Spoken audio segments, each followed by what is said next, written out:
they came out with the numbers yesterday, which caused the stock market to slide by about 5 points. This is very interesting, and we've been through this before.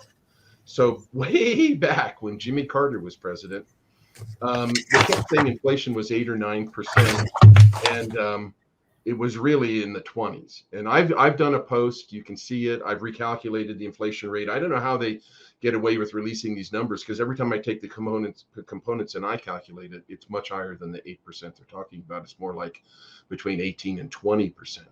And anybody just has to look at their grocery bill to see, how that's changed.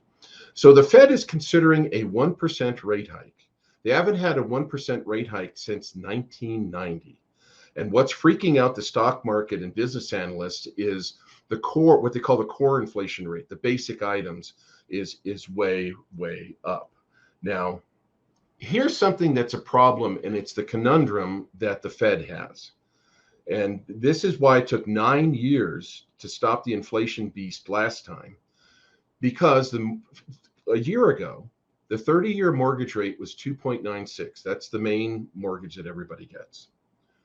Right now, that mortgage rate is 6.0%. That's more than 100%. It's a 105% increase. Well, what do you do about it?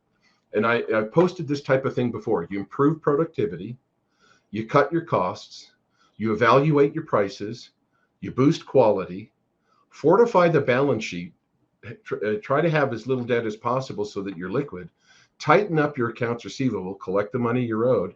But that also comes back to what Don helps you find out. You need to sell to your ideal market, because if you're selling to marginal customers, they're the ones that are not going to pay. So how do you make more money with inflation?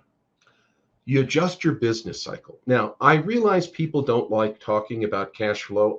There's like 700 million people on LinkedIn, and only like 540 people follow the hashtag, cash management. And even less follow cash flow. I think it's like 350. It's because people don't like to talk about it. And it's also an abstract idea. We're here to help you. We're here to keep you in business and free and enjoying that business for the very reason that you started it. Thank you. And we'll see you next time.